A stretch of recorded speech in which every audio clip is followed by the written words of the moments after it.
Hello दोस्तों, मैं सुमित एक बार आपका फिर से स्वागत करता हूं आपके अपने यूट्यूब चैनल पढ़ाई लोक में। जैसा कि आप लोग जानते हैं, हम लोग रेलवे द्वारा पूछे गए प्रीवियस ईयर के मैथ के प्रश्न हम लोग लेकर के आ रहे हैं, उसका एक सेशन चला रहे हैं और यह इसी तरह कंटिन्यू अभी चलता रहेगा जब तक कि ग्रुप डी और एनटीपीसी का एग्ज़ाम ना हो जाए।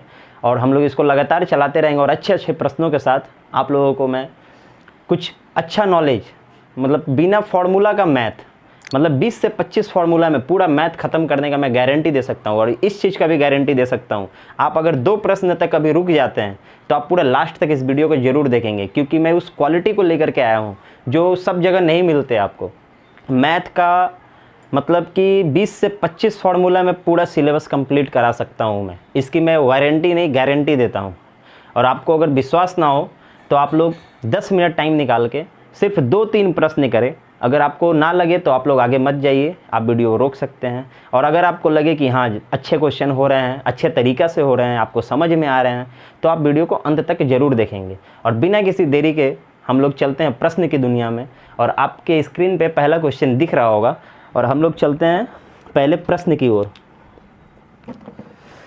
पहला प्रश्न आपके सामने, यदि एक 8 अंकीय संख्या 1 3 6 P 5 7 8 5 15 से पूर्णतः विभाजित हैं तो P का न्यूनतम मान ज्ञात कीजिए। कल मैं इसके ऊपर एक क्वेश्चन लाया था जो 12 से विभाजित हो, उसका भी कॉन्सेप्ट आपको दिया था। ये देखिए, पहले मैं लिख लेता हूँ। 1 3 6 P 5 7 8 5 बोल रहा है ये 15 से विभाजित है। 40% बच्चे क्या करते हैं, इसको 15 से काटने लगते हैं और बोलते हैं यहाँ क्या लगेगा क्या लगेगा। और क्वेश्चन में डायरेक्ट बोला हुआ है कि न्यूनतम मान चाहिए, सबसे छोटा अंक P का क्या हो सकता है, इस P का सबसे छोटा अंक क्या हो सकता है।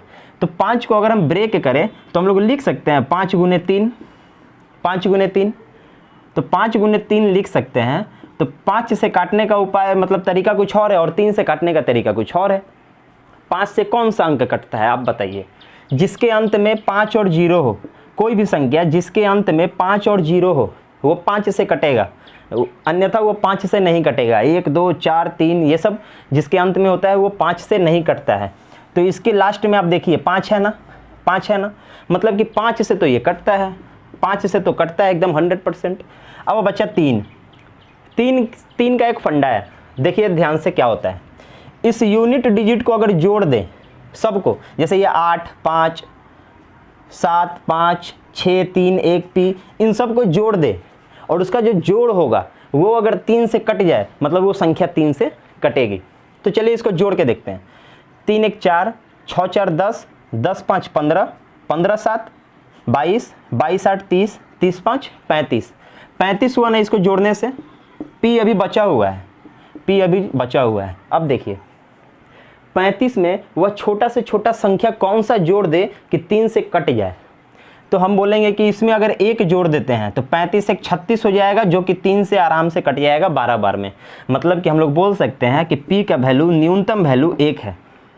P का न्यूनतम वैल्यू 1 है। हम लोग P के जगह अगर 1 रख दे तो वो 3 से कटेगा ही कटेगा, दूसरा कोई उपाय नहीं है। और यही आपका आंसर। इसको इस तरीक़ा से आप लोग बनाइएगा। 5 और 3 का कॉन्सेप्ट दिए, कल 4 का भी कॉन्सेप्ट दिए थे कल वाले वीडियो में, आप लोग उसको एक बार ज़रूर देखें। आप इस तरीक़े से इसको बनाइए, उतार लीजिए।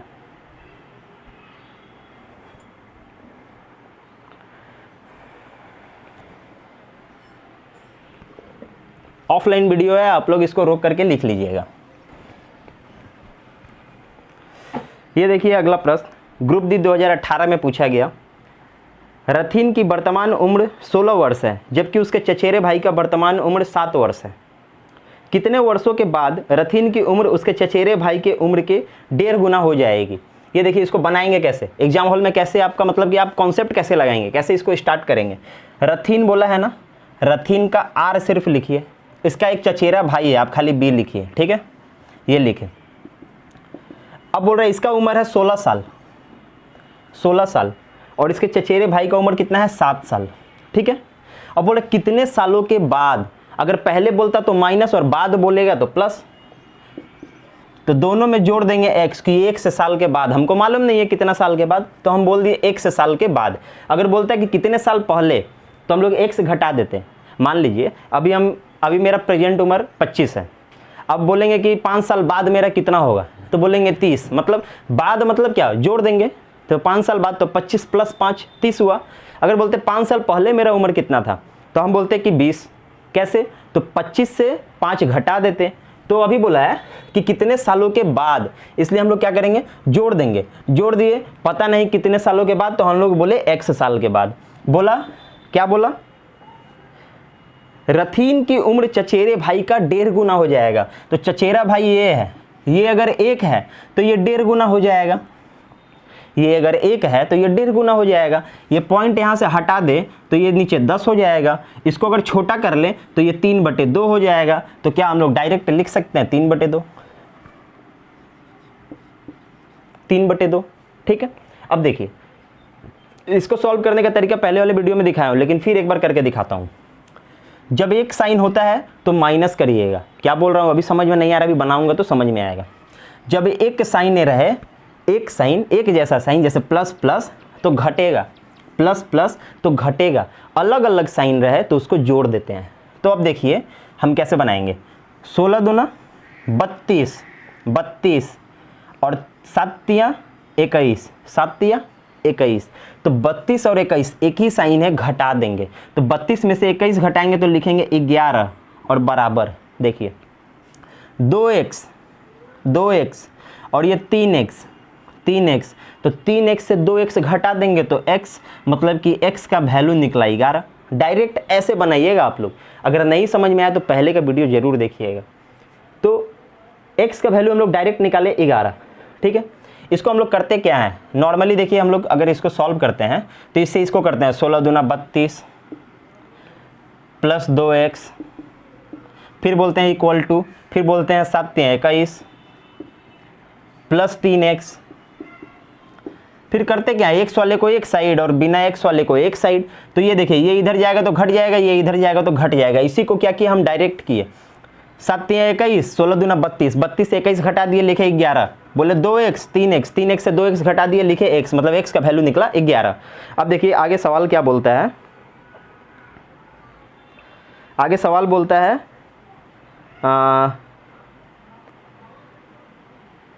कितने वर्षों के बाद रथीन की उम्र उसके चचेरे भाई के, कितने वर्ष के बाद, वही तो निकाले हैं, x का वैल्यू 11, मतलब 11 साल के बाद। यही तो आंसर है, यही तो पूछा था, यही पूछा था। इसी तरीके से इसको बनाएंगे, बस एक लाइन में सवाल खत्म। ये इक्वेशन बनाइए और सवाल खत्म, ये सब करने का कोई ज़रूरत नहीं है। चलिए उतार लीजिए।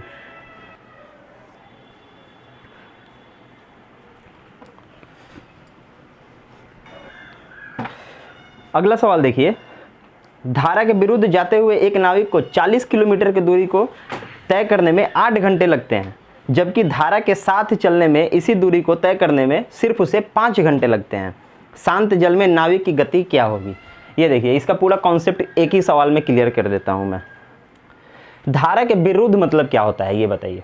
धारा के विरुद्ध और धारा के साथ, मान लीजिए ये नदी है, इसके ऊपर एक नाव है, इसके ऊपर एक नाव है। अब देखिए, धारा के विरुद्ध मतलब धारा अगर इधर चले और नाव अगर इधर चले तो यही हुआ विरुद्ध। मान लीजिए ये 10 से जा रहा है, 10 के स्पीड से ये नाव आगे जा रहा है और 3 के स्पीड से पानी उसको धक्का दे रहा है। तो इसका तो ऑटोमेटिक इसका स्पीड 7 किलोमीटर प्रति घंटा हो जाएगा। अगर ये 10 किलोमीटर प्रति घंटा की स्पीड से जा रहा है, 10 किलोमीटर प्रति घंटा की स्पीड से जा रहा है और धारा इसको धक्का दे रहा है 3 किलोमीटर प्रति घंटा की स्पीड से, तो इसका ऑटोमेटिक 7 किलोमीटर प्रति घंटा स्पीड हो जाएगा। ये हुआ धारा के विरुद्ध। अब यही चीज़ रहेगा, स्पीड वही रहेगा, दोनों का स्पीड वही रहेगा। नाव का भी 10 रहेगा, उसका भी 3 ही रहेगा धारा का। बस होगा क्या, नाव भी इसी दिशा में चले और धारा भी इसी दिशा में चले। तो नाव का स्पीड 10 और पानी का भी बहाव का भी स्पीड 3, तो मतलब कि अभी नाव का स्पीड कितना हो गया, 13 नहीं हो गया, 13 किलोमीटर प्रति घंटा। यही है, यह है धारा के विरुद्ध, यह है धारा के साथ, यह है धारा के विरुद्ध, यह है धारा के साथ। यही है आपका कॉन्सेप्ट छोटा सा। अब देखिए, अब सवाल पे चलते हैं।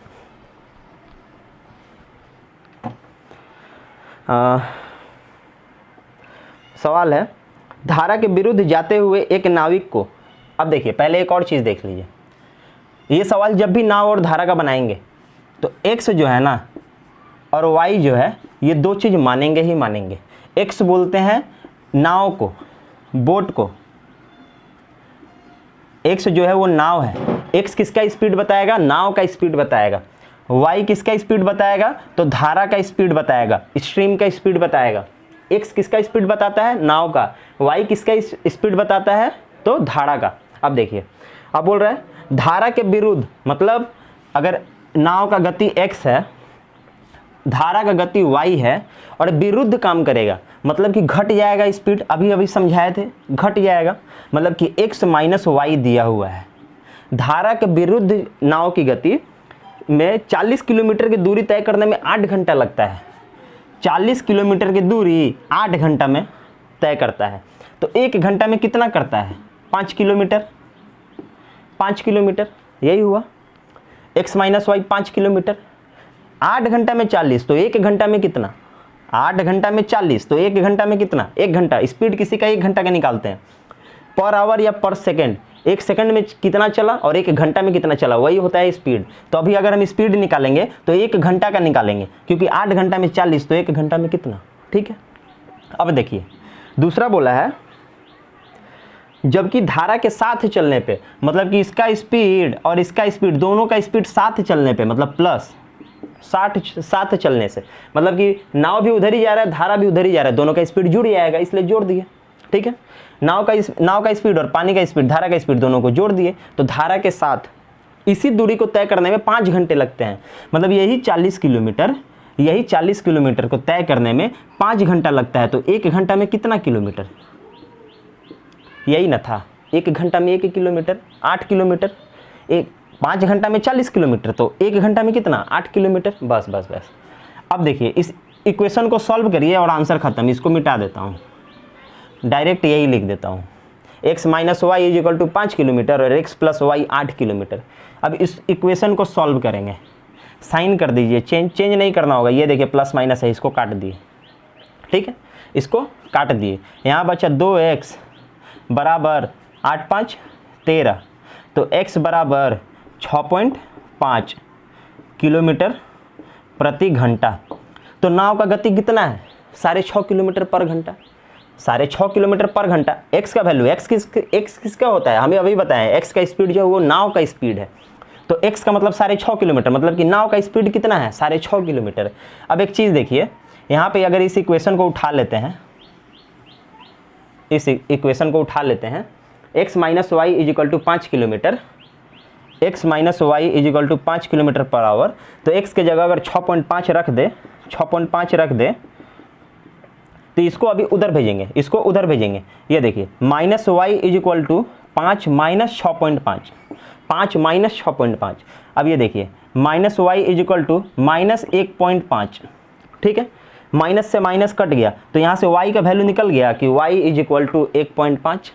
y का रफ्तार मतलब धारा का रफ्तार कितना है? 1.5। अब बोल रहा है शांत जल में नाविक की गति क्या होगी? तो अपने को ये भी नहीं निकालना था, नाविक का गति ही पूछा था, यही आपका आंसर हो गया था। अगर धारा का गति पूछ देता तो ये हम लोग निकाले 1.5, तो दोनों हम लोग निकाल दिए हैं। आपका क्वेश्चन में ये पूछा था तो आपका ये आंसर हुआ अभी, और ये अगर पूछ देता तो ये आपका आंसर होता। आशा करता हूँ आपको ये कॉन्सेप्ट समझ में आया होगा। उतार लीजिए।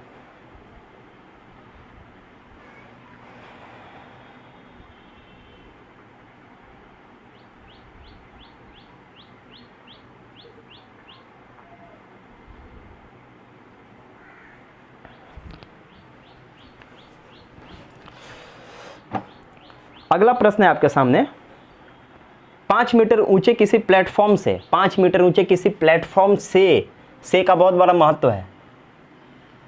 ये एक प्लेटफॉर्म है, 5 मीटर इसका ऊंचाई है। ठीक है, से किसी टावर का उन्नयन कोण 30 डिग्री है। अब देखिए इसके सामने कोई टावर होगा। ठीक है।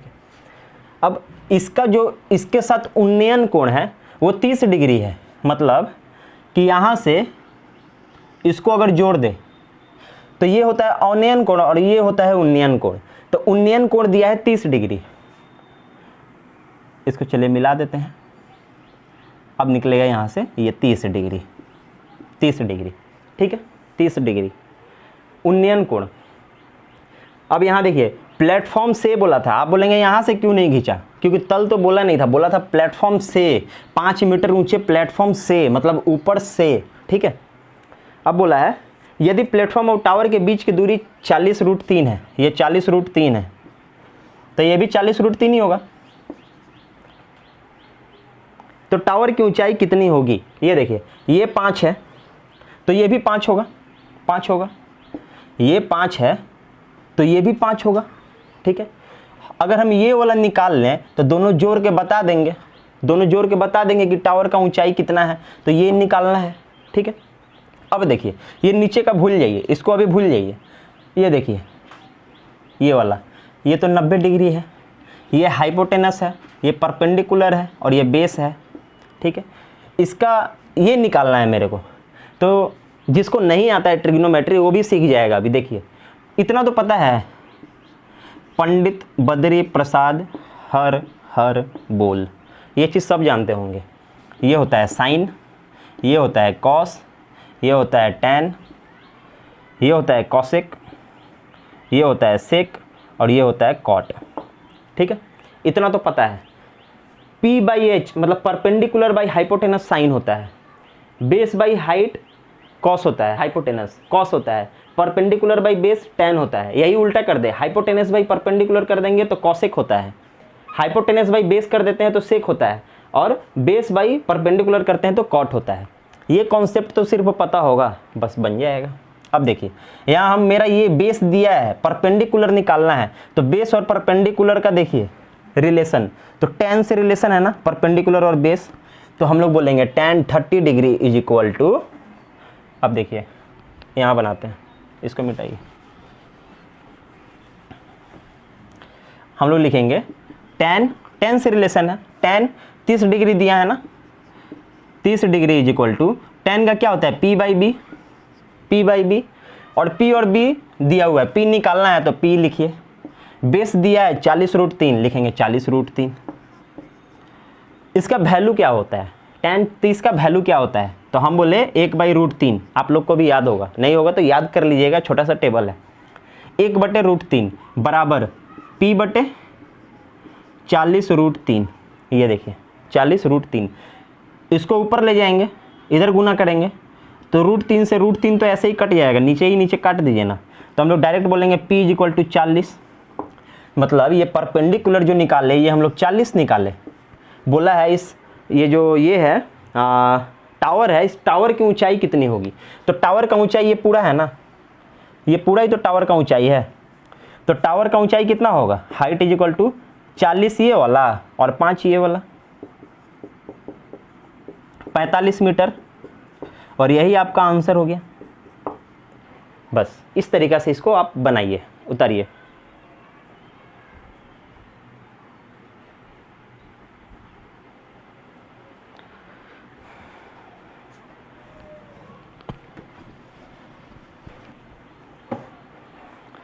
अगला प्रश्न है, किसी समचतुर्भुज की एक भुजा 13 सेंटीमीटर है और उसका एक विकर्ण 10 सेंटीमीटर है, तो दूसरे विकर्ण की लंबाई क्या होगी।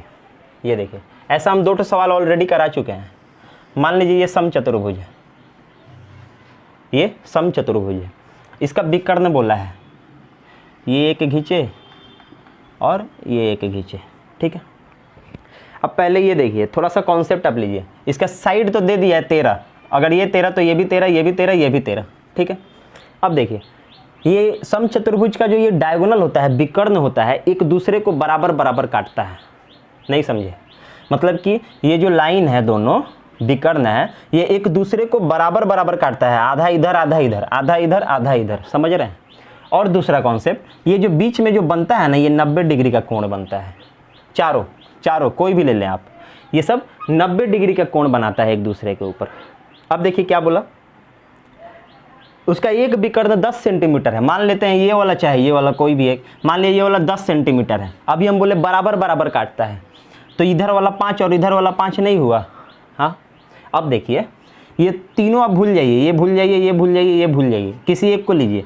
तो इसको अगर हम इस ट्रायंगल को लेते हैं, ये 90 डिग्री बनाया, इसको बाहर अगर निकाल लेते हैं, ये 90 डिग्री अगर बनाता है, ऐसा कुछ बन रहा है, ऐसा कुछ बन रहा है, ये वाला हमको 13 दिख रहा है जी, देखिए 90 डिग्री के सामने, 90 डिग्री के सामने ये 13 है। ये वाला 5 दिख रहा है, ये वाला 5, ये निकालना है, ये निकालना है। अगर ये निकाल लेंगे तो उसको 2 से गुना कर देंगे तो दूसरा विकर्ण निकल गया, बस। ये कुछ नहीं है, वही वाला फॉर्मूला जो हमेशा हम लोग पढ़ते हैं। हाइपोटेनस का स्क्वायर किसके बराबर होता है? तो परपेंडिकुलर के स्क्वायर प्लस बेस के स्क्वायर के बराबर। हाइपोटेनस का स्क्वायर किसके बराबर होगा? परपेंडिकुलर के स्क्वायर और बेस के स्क्वायर के बराबर, इन दोनों के योग के बराबर। ये दिया है 13, तो 13 का square is equal to perpendicular दिया है 5, 5 का स्क्वायर प्लस ये निकालना है अपने को। 13 का हो गया 169, ये 5 का स्क्वायर 25 इधर लेके आ गए, minus 25 is equal to B का स्क्वायर। इससे घटाए तो ये हो गया 144 इज इक्वल टू बी का स्क्वायर। बी का स्क्वायर अगर इसको हटा दे, स्क्वायर को इधर अंडर रूट लगा दे, तो बी इज इक्वल टू कितना हुआ? 12 नहीं हुआ? बी इज इक्वल टू 12 नहीं हुआ? तो ये हम निकाल लिए कि ये मेरा 12 है, तो ये 12 है तो ये भी 12 है, क्योंकि बराबर बराबर काटता है, बराबर बराबर काटता है। तो 12 12 24, तो दूसरा विकर्ण कितना हुआ? सेकेंड डायगोनल जो है विकर्ण, विकर्ण जिसको बोलते हैं, सेकेंड विकर्ण कितना हुआ? 12 गुने 2 24 सेंटीमीटर। यही आपका आंसर। इस तरीके से इसको बनाइए, बहुत आसान है। इसका हम ऑलरेडी 2 करा चुके हैं, ये आज तीसरा लेकर के आए हैं ताकि आप लोगों को अच्छे से समझ में आए। इसको उतार लीजिए।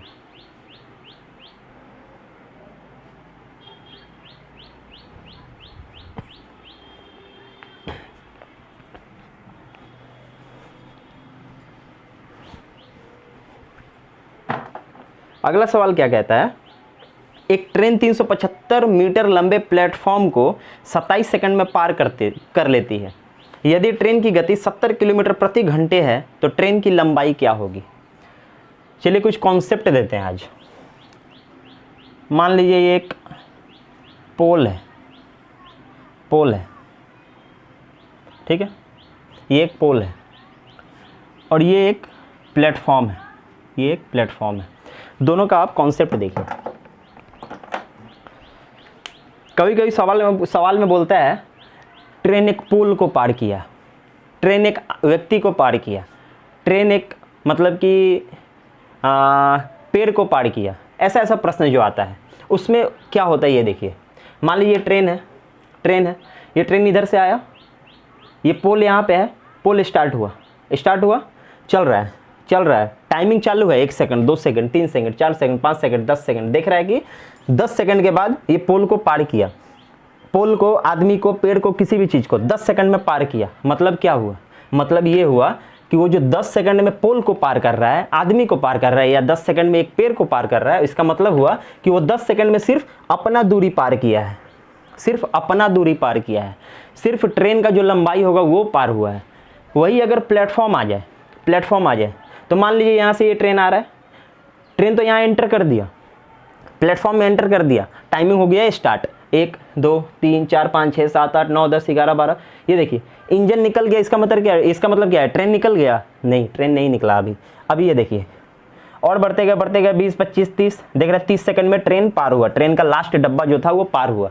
मतलब कि यहाँ पे क्या होता है प्लेटफॉर्म में, सुरंग में, ये सब जब सवाल में दे, मतलब कि जो टाइमिंग दिया रहता है उसमें प्लेटफॉर्म का लंबाई और खुद का लंबाई पार करता है वो। ये देखिए यहाँ से घुसा पूरा प्लेटफॉर्म पार किया, ट्रेन निकल गया, ट्रेन यहाँ से इसका इंजन घुसा, इंजन निकल गया, लेकिन अभी भी टाइमिंग चल रहा है क्योंकि उसका पूरा अभी बोगी जो है वो अभी ट्रेन प्लेटफॉर्म पे ही है। इसको ऐसे ऐसे निकाले, बोगी जब लास्ट वाले निकला तब हम लोग बोलते हैं कि इतना देर में पार किया।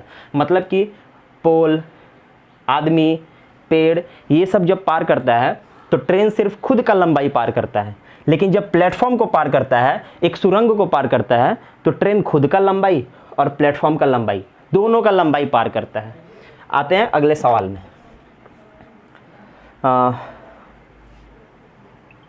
अगला सवाल बोल रहा है एक ट्रेन 375 मीटर लंबे प्लेटफॉर्म, मतलब एक प्लेटफॉर्म है 375 मीटर लंबा प्लेटफॉर्म है, इसको 27 सेकंड में पार करता है, 27 सेकंड में पार करता है।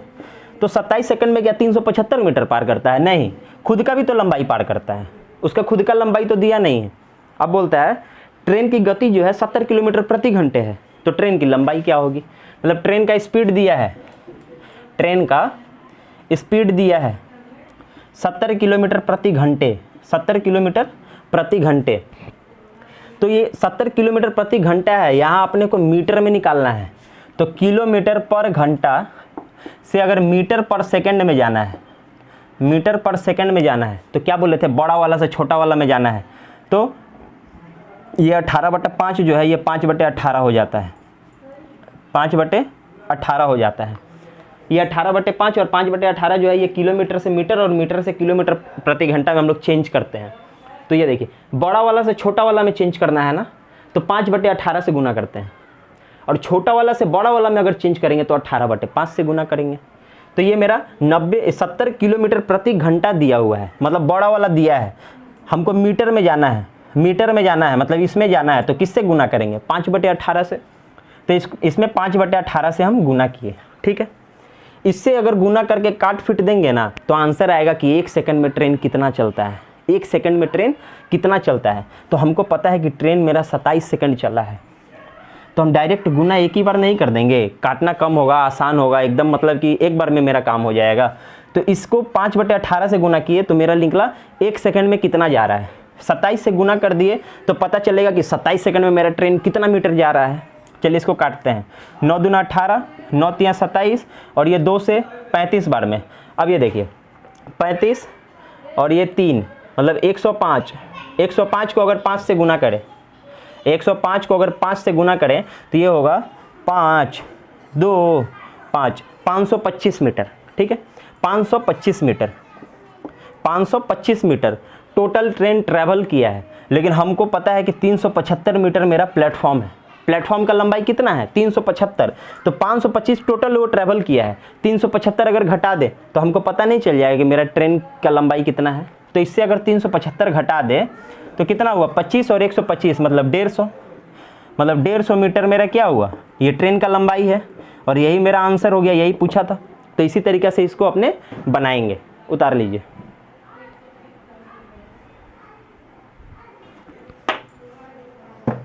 तो आते हैं अपने अगले प्रश्न पे। पानू, जीवन, जलील किसी काम को अलग अलग क्रमशः 30, 20 और 60 दिन में कर सकते हैं। जीवन ने काम आरंभ किया, हर तीसरे दिन पानू और जलील उसकी सहायता करने पर सहमत हो गए। अच्छा, उस काम को पूरा करने में कितना समय लगेगा। ये देखिए पहले क्या बोला है, नाम बहुत अजीब है, पी लिखिए, जीवन का जे भी लिख सकते हैं और जलील का जेल लिख सकते हैं, ठीक है। ये बोला 30 दिन में कर सकता है, ये 20 दिन में कर सकता है, ये 60 दिन में कर सकता है, ठीक है। पहले टोटल काम निकालेंगे, टोटल काम निकालेंगे एकदम धीरे धीरे। 60, 20, 30 एलसीएम लेंगे, वही टोटल काम, एलसीएम इसका 60 ही है, 60 है। अब निकालेंगे कैपेसिटी का एफिशिएंसी, 30 से 60 को 30 से मतलब कि 2 यूनिट पर डे। एक दिन में 2 यूनिट काम कर रहा है तो 60 यूनिट करने में 30 दिन, यही तो है। 20 से 60 को किए तो मेरा 3 आया, 3 यूनिट एक दिन में काम कर रहा है।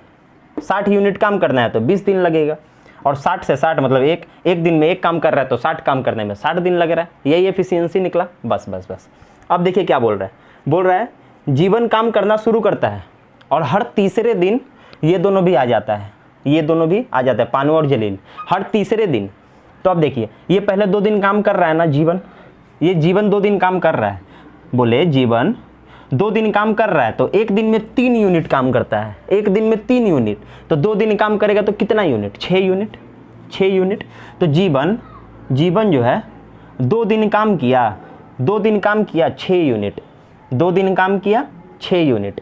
अब तीसरा दिन में क्या होगा, ये दोनों भी आ जाएंगे, मतलब ये तो कर ही रहा था, ये दोनों भी आ जाएंगे, मतलब कि 3, 2, 5 और 1, 6 मतलब 6 काम। मतलब तीसरा दिन कितना काम होगा, 6 काम। तीसरा दिन कितना काम होगा, 6 काम। मतलब हम लोग बोल सकते हैं कि हर 3 दिन में 12 काम हो रहा है, हर 3 दिन में 12 काम हो रहा है।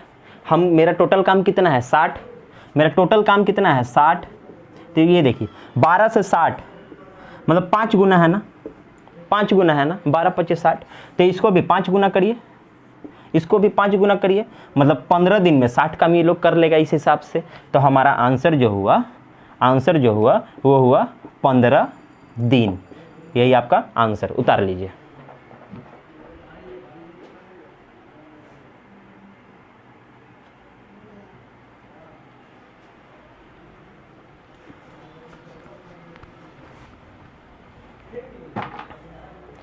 तो अगला सवाल है 110 की राशि रुपये 2, 1 और 50 पैसे के सिक्कों के रूप में है, जिसका अनुपात क्रमशः 1, 2, 3 है। इसमें 50 पैसे के कितने सिक्के हैं? इस टाइप का आपको सवाल जब भी मिलेगा इसी तरीक़े से बनाइएगा जैसा अभी मैं बता रहा हूँ। पहले ये लिखिए कितना रुपया का है, हम बोले 2 रुपया का है, फिर बोले 1 रुपया का है, फिर बोले 50 पैसे का है। ठीक है, 50 पैसे का है। ठीक है, अब देखिए अनुपात दिया है, अनुपात बोला है 1, 2, 3, यही अनुपात दिया है। 2 रुपये का एक सिक्का कितना रुपया होगा? 2 रुपया, 2 रुपया। 1 रुपया का 2 सिक्का कितना रुपया होगा? 2 रुपया। 50 पैसा का 3 सिक्का कितना रुपया होगा? 1.5 रुपया, 1.5, 1.5 रुपया। ठीक है, इन तीनों को अगर जोड़ दे, ये रेशियो है, इन तीनों को अगर जोड़ दे तो कितना हुआ? 2, 2, 4 और 5 और 5.5, मतलब 5.5। ठीक है, दिया 110 रुपया।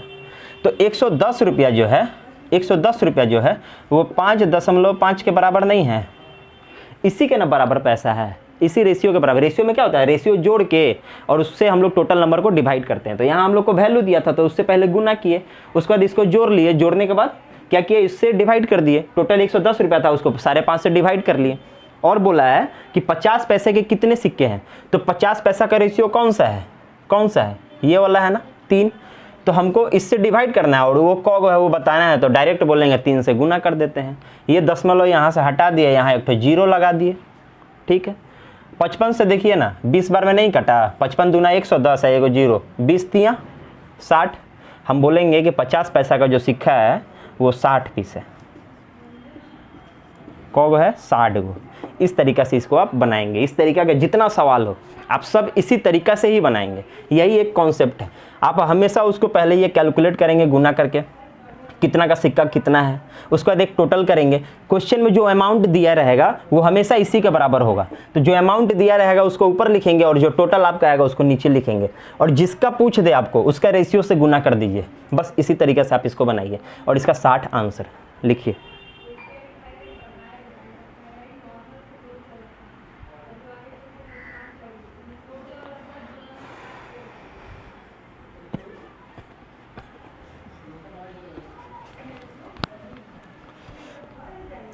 आते हैं अगले प्रश्न पे।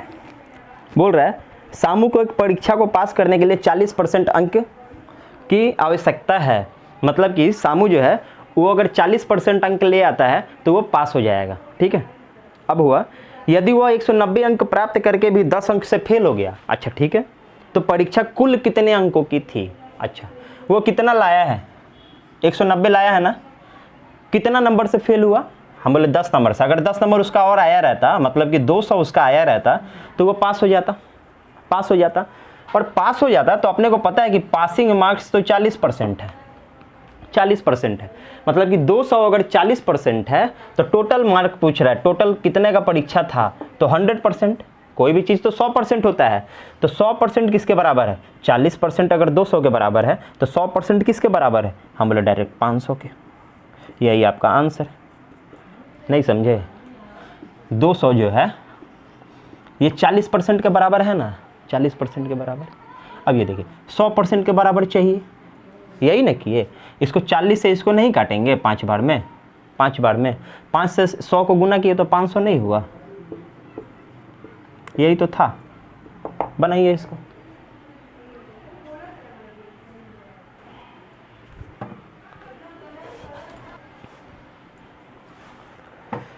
आते हैं अगले प्रश्न पर।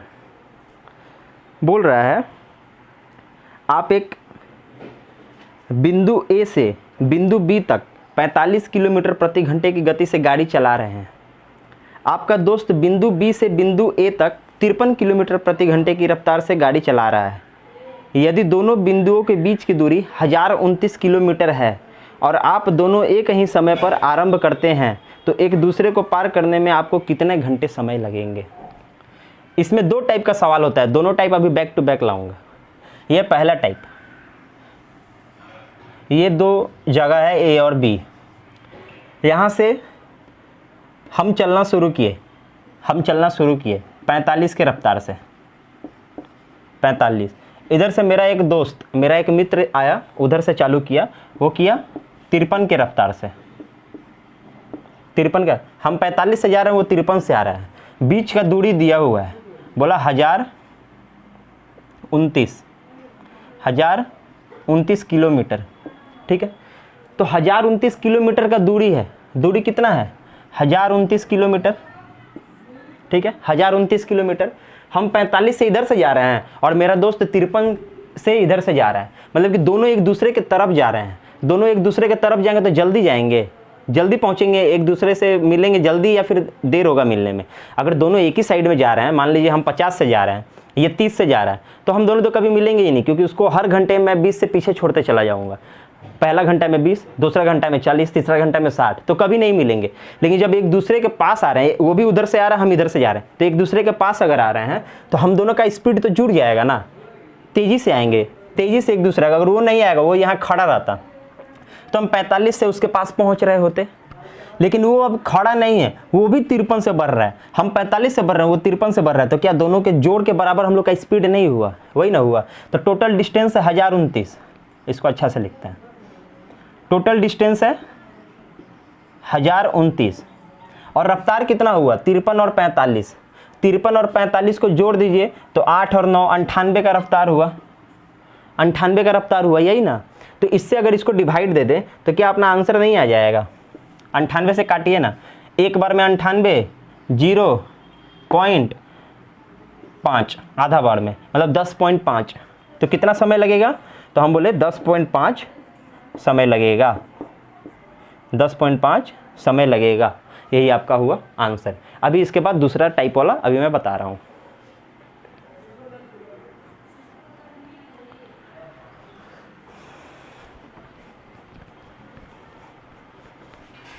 अगले प्रश्न पे अब बोल रहा है पीटर नगर ए से आता है और पॉल नगर बी का रहने वाला है।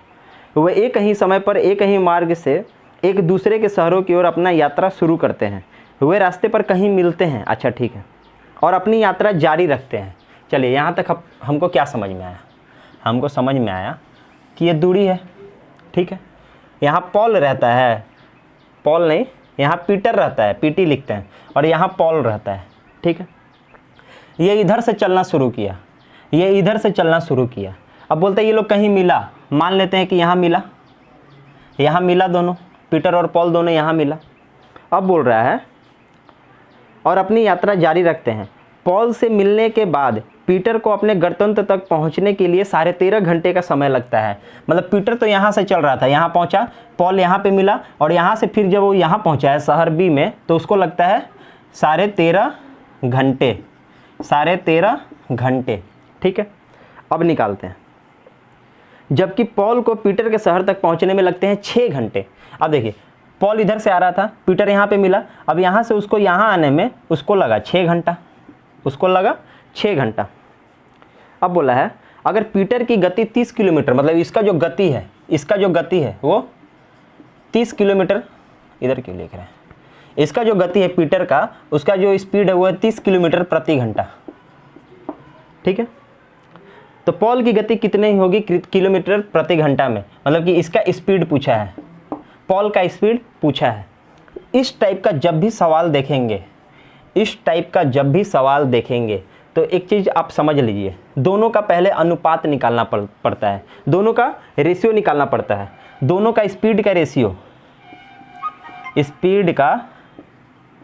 रेशियो निकालना पड़ेगा आपको। और स्पीड का रेशियो कैसे निकालेंगे? पीटर और पॉल है ना, लिखेंगे पीटर और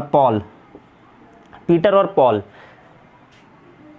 अंडर रूट खींचेंगे, सिर्फ यही एक चीज़ करना है, इसके बाद कुछ नहीं करना है। अंडर रूट खींचेंगे और पीटर का जो है, पीटर का कितना घंटा लगता था 13.5, और पॉल का कितना लगता है यहाँ मिलने के बाद 6 घंटा। इसको लिखेंगे उल्टा, मतलब फॉर्मूला बोलता है कि T2/T1, मतलब उल्टा।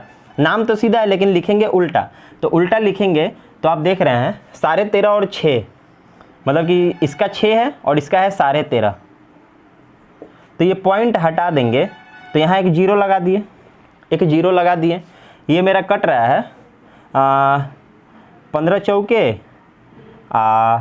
15 9, ठीक है। अब यहाँ से देखिए निकल रहा है, इस रूट को हटा देंगे तो निकलेगा 2/3, निकला 2/3, मतलब कि स्पीड का जो रेशियो निकला पीटर और पॉल का 2/3। तो हम बोल सकते हैं पीटर का और पॉल का जो रेशियो है वो 2/3 है, और हमको पता है पीटर का जो स्पीड है वो 30 किलोमीटर प्रति घंटा है, मतलब पीटर का जो स्पीड है वो 30 किलोमीटर प्रति घंटा है। तो 2 रेशियो बराबर है 30 का, तो 3 रेशियो बराबर किसका होगा? 45। यही तो आंसर है, नहीं समझे? 30 जो है पीटर का स्पीड है, पीटर का स्पीड, और पीटर का रेशियो कितना है? 2। ये देखिए 2 से भागा दे दिए, 1 यूनिट का निकलेगा। निकालना किसका है? पॉल का, तो पॉल का रेशियो कितना है? 3, तो 3 से गुना करेंगे, इसको काटे 15 बार में, 15 तियां 45 किलोमीटर पर घंटा, और यही हुआ आपका आंसर। इस तरीक़े से इसको बनाएंगे। ये सिर्फ 2 ही टाइप का सवाल होता है, दोनों हम बैक टू बैक ले आए हैं। आप दोनों इसको एक बार प्रैक्टिस कर लीजिए और उसके बाद बुक से सवाल निकाल के बनाइए, ज़रूर बनेगा। उतार लीजिए।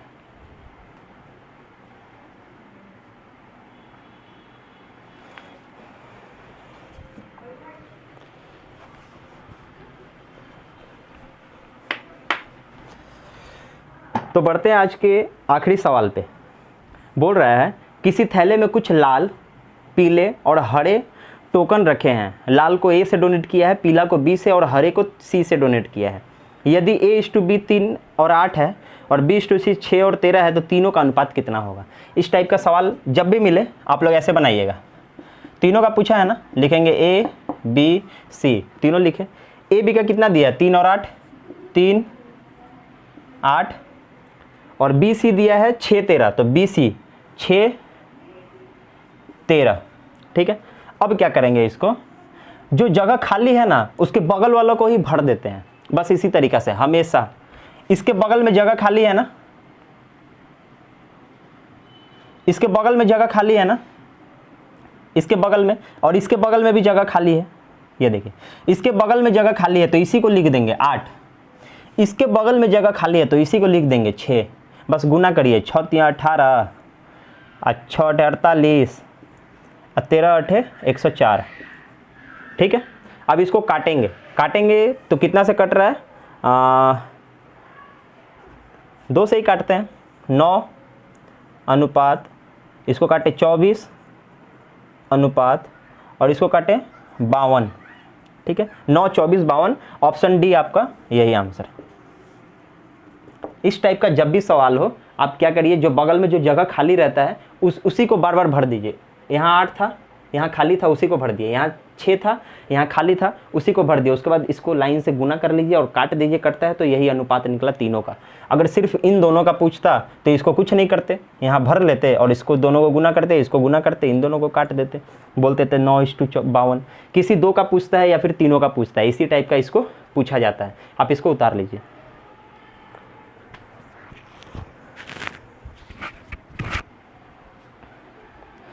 आशा करते हैं आपको ये वीडियो पसंद आया होगा, और हम लोग बहुत अच्छे प्रश्न के साथ आज आपके साथ आए थे। अगर पसंद आया हो तो चैनल को सब्सक्राइब करें, वीडियो को लाइक करें और अपने दोस्तों के साथ शेयर जरूर करें। तब तक के लिए जय हिंद, जय भारत।